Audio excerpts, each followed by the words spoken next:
perhatiannya untuk seluruh jamaah untuk tetap menjaga jaraknya dan menggunakan masker karena ketahui Pak sudah memasuki zona merah kembali. Terima kasih.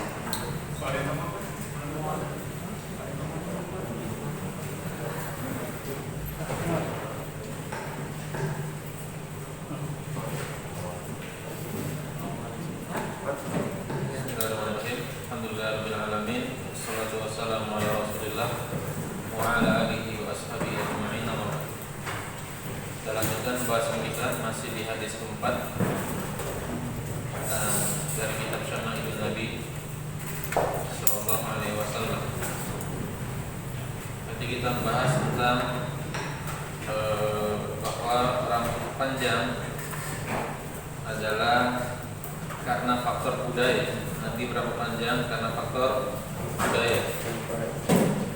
Artinya Nabi Shallallahu Alaihi Wasallam itu tidak menyelisihi adat istiadat masyarakatnya selama adat tersebut, kebiasaan tersebut tidak bertentangan dengan syariat. Demikian juga hendaknya kita lakukan kebiasaan kita, kebiasaan masyarakat. Nah, di tengah kita itu juga kita biasakan. Misalnya masyarakat tadi, ya, di antara masyarakat tidak terbiasa pakai baju gamis, ya kita tidak perlu pakai baju gamis juga. Kalau seandainya demikian, karena heboh nanti. Seperti kejadian yang baru-baru, ada orang pakai baju kopri, baju PNS model gamis Pakistan, heboh, ya, karena menyelisih kebiasaan. Kemudian di antara yang lain misalnya pakai peci, misalnya kalau orang anggap pakai peci itu adalah ciri khas kebaikan, kalau masih pakai biasa pakai. Demikian juga peci disesuaikan juga, peci yang model-model yang biasa di tengah masyarakat, jangan yang nyentrik, yang lain sendiri. Pernah Sufyan Ats-Tsauri, seorang tabi'in, dijuluki Amirul Mukminin fil Hadits, hafal 1 juta hadis.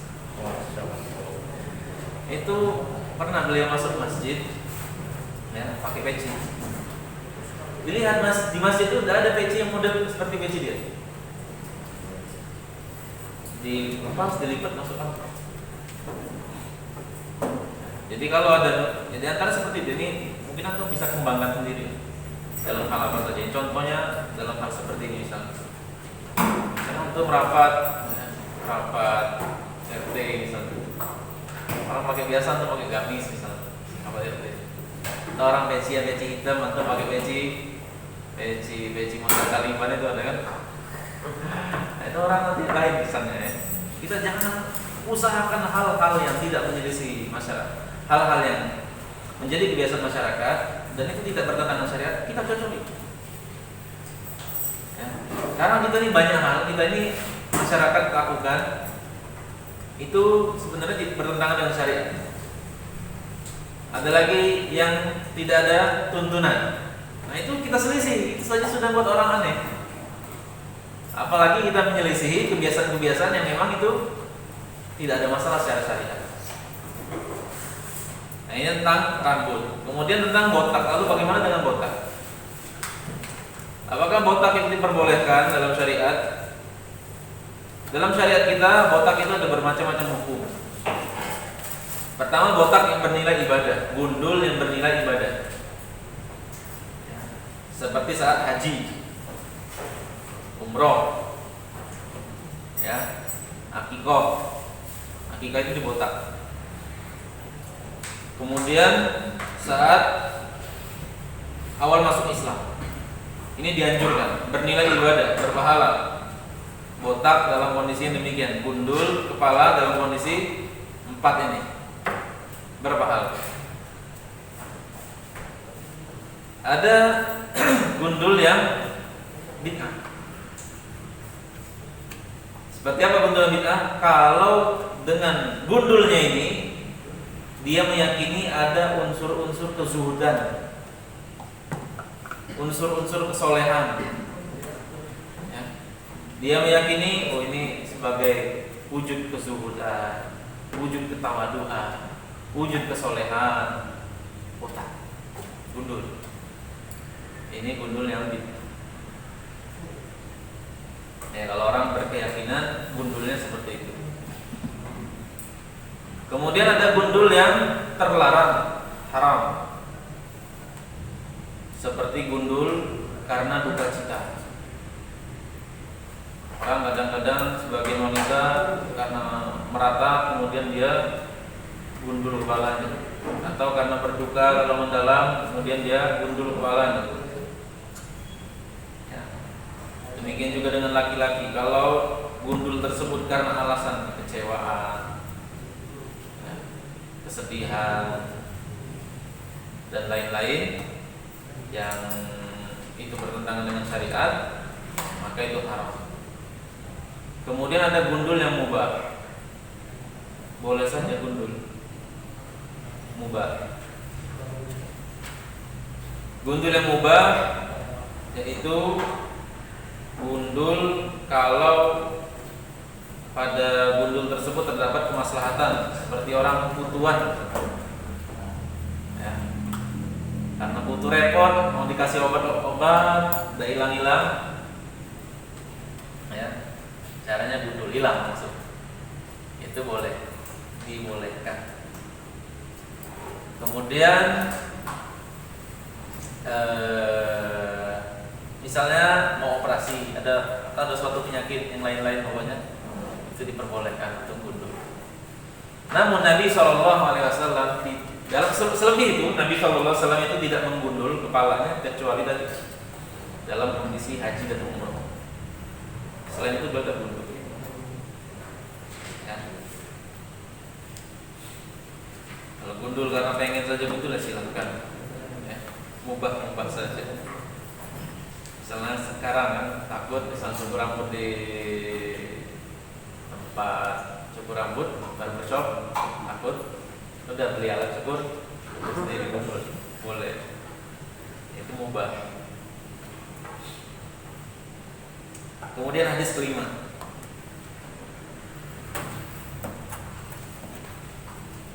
Hadis kelima.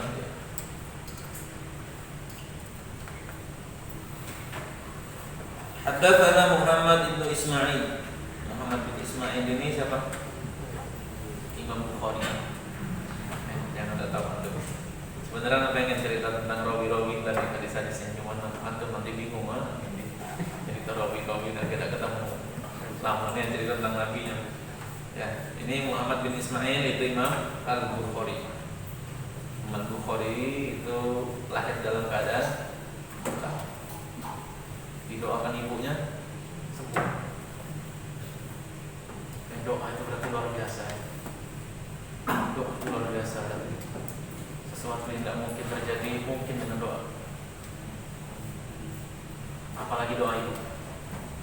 Karena Syekh Umar Mukbil, salah seorang dai di Saudi, ada seorang tua, dia senang sekali baca Quran. Senang sekali baca Quran. Kalau kedengeran baca Qurannya, ya, dari jauh itu kedengeran di masjid. Senang baca Quran. Kemudian suatu hari dia buta, sedih dia, tidak bisa lagi baca Quran karena buta. Ya, namanya buta itu jarang sembuh. Pernah tuh dengar orang buta atau mulai lagi, tinggal lagi. Hampir pernah kita dengar. Kecuali cerita-cerita seperti ini. Kita nyaksikan jarang terjadi. Ya. Kemudian dia datang kepada Syekh Umar Mukbil, mengatakan, bisa tidak ya Allah sembuhkan ini? Bisa tidak ini aku bisa membaca Quran lagi, maksudnya bukan itu. Bisa tidak menikmati baca Al-Quran lagi, aku bisa melek lagi? Ya. Syekh Umar Mukbil mengatakan pada saat itu ya, keimananku itu lemah, sehingga aku cuma mengatakan bisa untuk menghibur dia, bukan yakin matanya maka bisa melihat balik. Ucapanku bisa dengan doa semata-mata untuk menghibur dia saja. Ya. Karena aku tidak pernah ketemu orang buta jadi sembuh. Ya. Dia katakan itu lemah iman beliau. Pada saat itu ternyata beliau koreksi ulang, itu iman lemah. Dia doa bisa melihat lagi. kekuatan doa, dan terutama doa ibu. Dan Imam Bukhari itu sejak belum tumbuh jenggot, sejak belum tumbuh jenggot diikuti oleh ribuan orang, sudah ngajar, hadis. Namanya adalah Muhammad bin Ismail. Qala haddatsana Abu Nu'aim qala haddatsana Al-Mas'udi an Utsman ibnu Muslim ibnu Hurmuz an Nafi' bin Jubair bin Mut'im an Ali ibn Abi Thalib radhiyallahu anhu qala lam yakunin Nabi sallallahu alaihi wasallam bitawil wala bil qasir syahnu al-kaffaini wal qadamaini dohmu roksi, dohmu al-karodisi, tawilul masrubati, idza masya takaffa'a takaffu'an, ka'annama yanhatu min sababin, lam ara qablahu wa la ba'dahu mithlahu sallallahu alaihi wasallam. Nah, hadis ini diriwayatkan dari Ali bin Abi Thalib radhiyallahu anhu. Ya, beliau masyhur tentu kita tahu Ali bin Abi Thalib adalah khalifah yang keempat.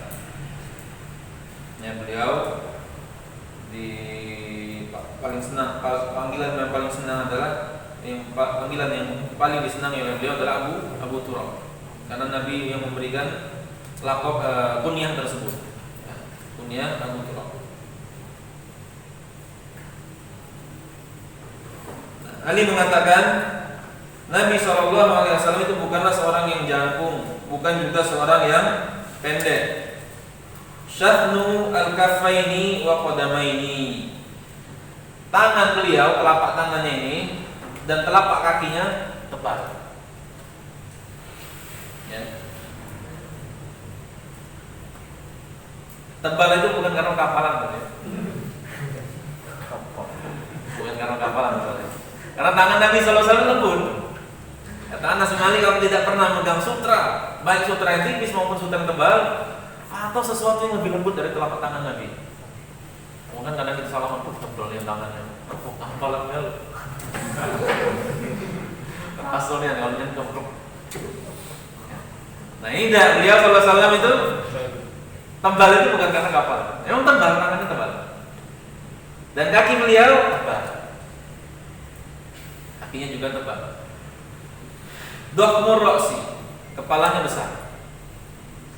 Kalau besar di sini yang proporsional, kan dijelaskan di awal bahwa Nabi SAW itu proporsional bentuk badannya, dijelaskan di hadis mutanasifatun, beliau itu hasanal jismi, bagus bentuk fisiknya, proporsional, besar kepalanya. Ya.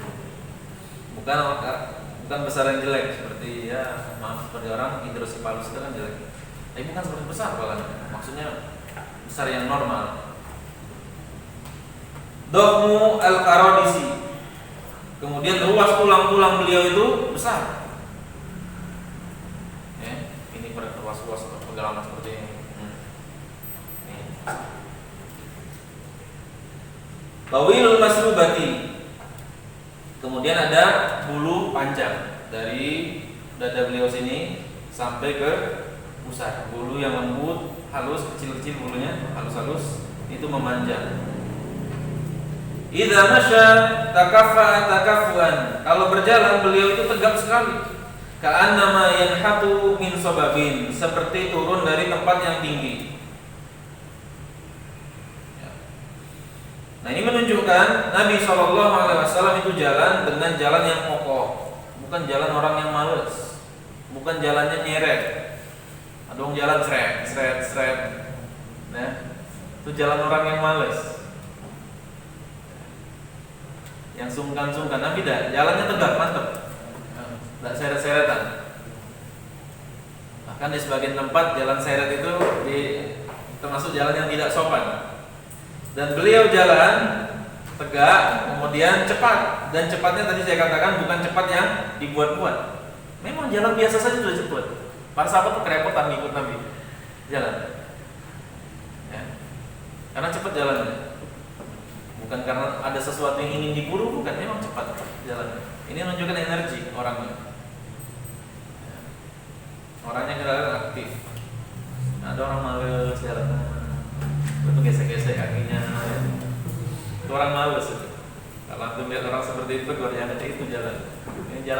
terus.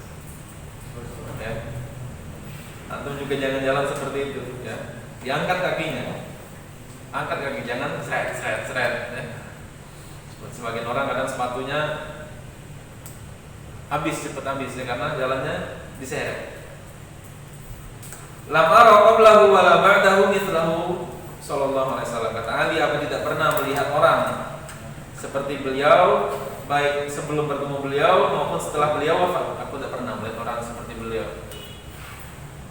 Nah, hadis ini menunjukkan bahwa bangunan fisik Nabi Shallallahu Alaihi Wasallam itu kokoh.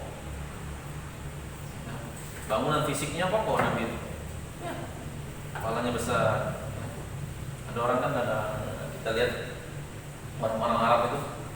Ya kalau kita, padahal tinggi badannya sama dengan kita, hampir sama kadang-kadang ada sebagian mereka. Kalau deketan wajah kita dengan wajah kita kecil kelihatan. Ya. Koraknya lebih besar, kemudian tulangnya itu lebih besar. Ya, pergelangan ini kita dekatkan tangan kita besar, kokoh. Ini menunjukkan bangunan fisiknya kokoh, orangnya kuat. Terbukti ketika Nabi Shallallahu Alaihi Wasallam menggali kondak. Saat beliau menggali kondak, itu para sahabat melapor, tidak bisa ini, ada batu wahai Rasulullah, tidak bisa dipecah, dicangkul, tidak bisa. Nabi turun. Nabi Shallallahu Alaihi Wasallam turun. Kemudian dilihat oleh para sahabat, Nabi buka baju, ada batu, ya, diganjel di perut, melapor. Dalam kondisi Nabi cangkul, pecah batu itu. Ya, Nabi cangkul langsung pecah batu. Kuat berarti Nabi Sallallahu Alaihi Wasallam. Kemudian yang lain yang menunjukkan kekuatan beliau adalah kemarin sudah saya ceritakan bahwa beliau duel dengan Rukana. Ya, seorang sahabat yang jago gulat. Ya, sudah saya ceritakan kemarin bahwa Rukana itu pernah ditarik karpet sobek karena kuatnya kuda-kuda Rukana. Tapi bisa digulingkan oleh Nabi, KO dengan Nabi. Ya. Itu menunjukkan kekuatan Nabi Shallallahu Alaihi Wasallam.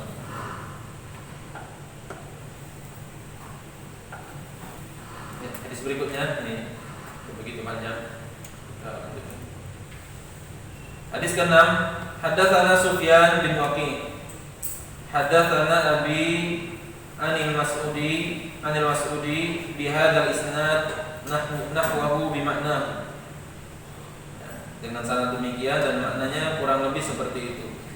Qauluhu lam yakunin Nabi sallallahu alaihi wasallam bitawil. Ya, persis hadisnya sama seperti yang di atas.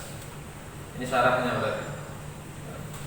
Yaitu tinggi beliau rata-rata, ya, tidak jangkung, tidak berlebihan, juga tidak pendek. Syahnu al-kafaini wal qadamain. Beliau itu tadi tebal telapak tangan dan telapak kakinya.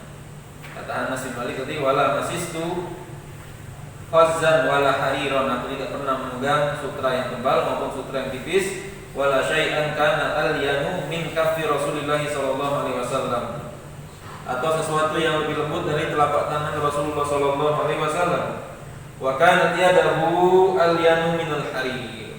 Telapak tangan beliau itu lebih lembut dari sutra. Kita keras ya. Apalagi sering dengan cangkul. Apa keras. Dohmur roksi. Ini yang besar kepalanya. Kemudian besar persendiannya, luas-luas tulangnya. Dohmu al-karodisi.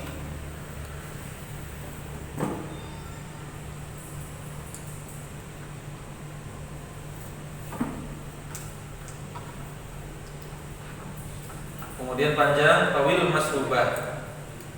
Ya, jadi bulu yang di sini, bulu dada. Bukan dada ini. Masrubah itu dari sini, dari ada kan yang bolongan di sini gitu nih. Nah, ini bolongan ini. Nah, itu ada bulu halus panjang sampai ke pusat. Dan kalau berjalan beliau tegak seolah-olah menuruni, beliau di tempat yang menurun. Kemudian kata Ali, lam ara qablahu wa la ba'dahu mithlahu. Aku tidak pernah melihat orang yang semisal beliau. Ini menunjukkan kesempurnaan fisik beliau sallallahu alaihi wasallam dan keindahan fisik beliau, ketampanan beliau, anugerah dari Allah Subhanahu wa taala. Kita cukupkan sampai di sini saja dulu karena hadis ke-7 ini panjang. Ya. Bahas sudah tentang wajah Nabi dan lain-lain. Kita cukupkan sampai di sini, kalau ada yang disampaikan silakan.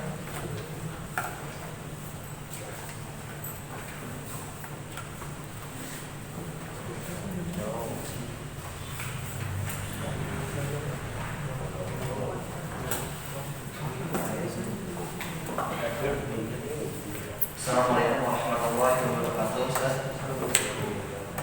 Jadi ada yang bertanya, Ustaz. Yang pertama yang dipertanyakan yaitu bagaimana akhlak dan akidah Nabi Muhammad SAW sebelum menjadi Rasul. Syukran, Ustaz. Ya, bagaimana akhlak Nabi dan akidah Nabi sebelum menjadi Rasul? Akhlak Nabi, ya akhlak Nabi, akhlak yang mulia yang dikenal oleh orang-orang Quraisy. Wah, akhlak beliau itu akhlak yang mulia, tidak pernah bohong, orangnya jujur, ya. Dan ya masyhur di kalangan Quraisy akhlaknya akhlak yang mulia dan digambarkan kepada kita secara global, yang terutama jujur, ya, beliau jujur dan amanah. Kemudian akidahnya, beliau sama sekali tidak pernah menyembah berhala, sama sekali. Walaupun dibesarkan di lingkungan orang menyembah berhala, ya.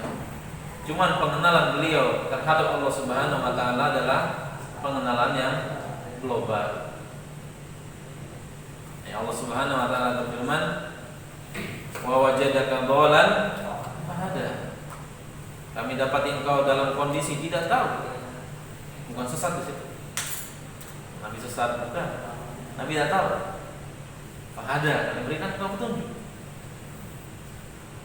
Di antara ibadah Nabi sallallahu alaihi wasallam kepada Allah Subhanahu wa taala tatkala beliau belum diangkat jadi rasul, tadabbur. Ya, tadabbur wa tafakkur.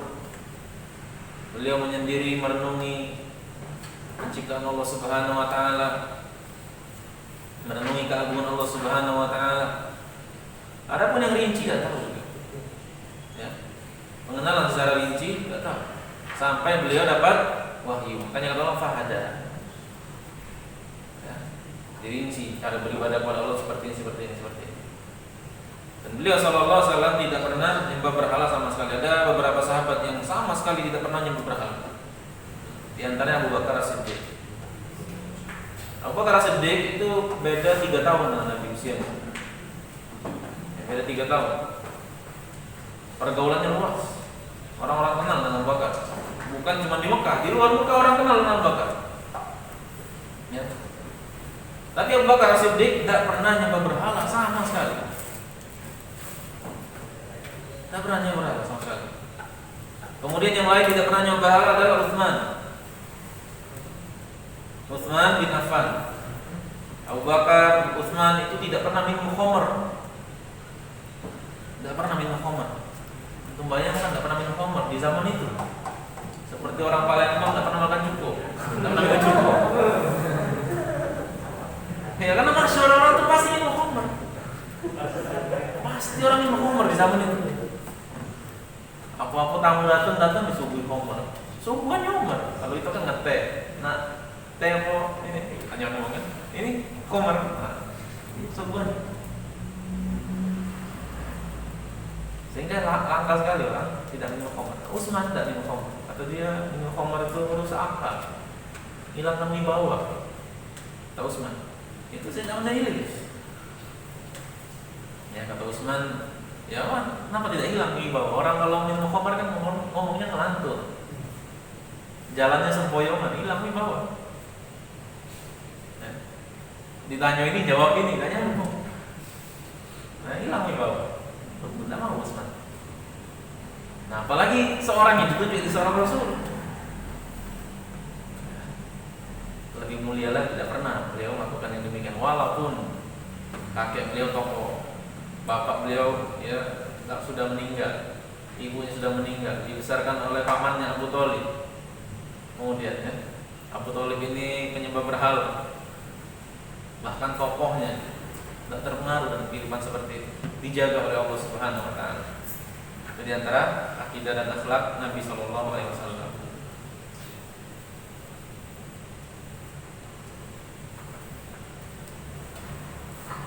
Syukran Ustaz. Ini ada pertanyaan lagi dari jamaah Ustaz. Pertanyaannya adalah bagaimana menurut Ustaz jika jamaah di masjid sekitar rumah anak itu duduk iftirash saat sholat sunnah 2 rakaat? Apakah kita juga mengikuti sebagai budaya atau kebiasaan jamaah tersebut? Terima kasih. Ya. Kalau itu beda ya. Kalau duduk seperti itu bukan masalah budaya, itu fikih ibadah. Ya kalau antum berpendapat itu adalah pendapat yang kuat, misalnya duduk iftirash itu duduk yang kuat. Nah, duduk iftirash duduk seperti 2 rakaat kedua. Ya, akhir antum misalnya sholat yang 2 rakaat antum seperti itu. Itu yang antum yakini pendapat yang kuat, ya silahkan, tidak ada masalah. Ya. Kalau ditanya oleh orang-orang mengatakan ya ini khilaf ulama. Bahkan mazhab Maliki mengatakan duduk sholat yang ada 2 kali tahiyat itu dua-duanya tawarruk. Dua-duanya tawarruk seperti rakaat terakhir. Sementara Hanafiyah itu berpendapat dua-duanya iftirash. Yang beda, yang sama itu adalah Hambali sama Syafi'i. Kalau ada sholat yang ada dua tahiyat, sama sependapat Syafi'iyah sama Hambali. Ya. Rakaat tahiyat yang pertama itu duduknya iftirash, tahiyat yang kedua tawarruk. Cuman dua mazhab ini beda saat sholat yang satu tahiyat. Itu bedanya. Jelas kan? Pendapatnya beda pendapat ulama. Tidak masalah kalau itu masalah fikih. Ya.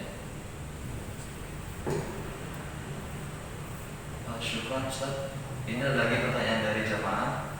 Pertanyaannya, apakah Nabi Muhammad SAW memiliki kumis? Jika tidak, apakah Rasulullah SAW tidak memelihara kumis? Terima kasih Ustaz. Nabi SAW berkumis beliau, tapi kumisnya rapi, tidak menyentuh bibir. Maka Nabi katakan qasus syarib, potonglah ujung-ujung kumis sehingga kumis itu tidak nyentuh bibir. Ya, karena orang-orang majusi itu kumisnya bukan nyentuh bibir lagi, masuk mulut. Orang aja tunjuk kurang sini kumisnya. Kita kumisnya rapi ya. Nabi panjangkan cukur kumis, panjangkan jenggot.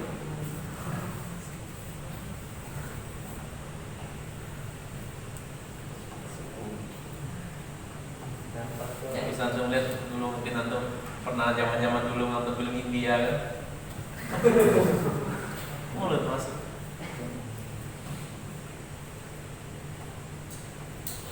Syukur Ustaz. Selanjutnya mungkin dari jamaah ada yang bertanya.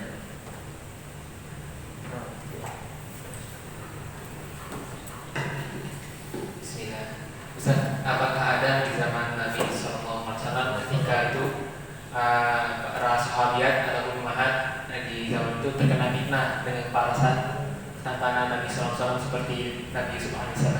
Syukran. Allah malam ya kalau seperti itu. Yang jelas ada pembahasan tentang, kan tadi Al-Bara' bin Azib mengatakan ma ra'aitu syai'an qat, aku tidak pernah melihat sesuatu yang lebih indah dari Nabi. Nah, ini jadi pembahasan ulama. Apakah Nabi Muhammad SAW itu lebih tampan dari Nabi Yusuf atau tidak? Sebagian ulama mengatakan ya, Nabi Muhammad lebih tampan dari Nabi Yusuf. Ya, sebagian ulama mengatakan Nabi Muhammad lebih tampan dari Nabi Yusuf. Ada yang mengkompromikan. sama, tampan semua, cuman bedanya ketampanan Nabi Yusuf itu membuat syahwat wanita bergejolak. Sementara ketampanan Nabi Muhammad SAW itu tidak seperti itu. Itu diantaranya. Jadi tidak pernah kita dengar ada pembahasan tentang dakwah. Tidak ada. Belum pernah dengar saya. Mungkin ada lagi dari jamaah yang bertanya.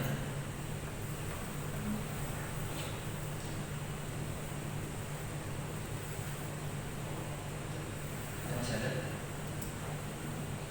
Masuk. Ya, kita cukupkan sampai di sini ngajian kita, dan pekan depan insya Allah kita lanjutkan lagi di hadis yang ke-7. Kita akhiri subhanallah wa bihamdika asyhadu an la ilaha illa anta astaghfiruka wa atubu ilaik. Assalamualaikum warahmatullahi wabarakatuh.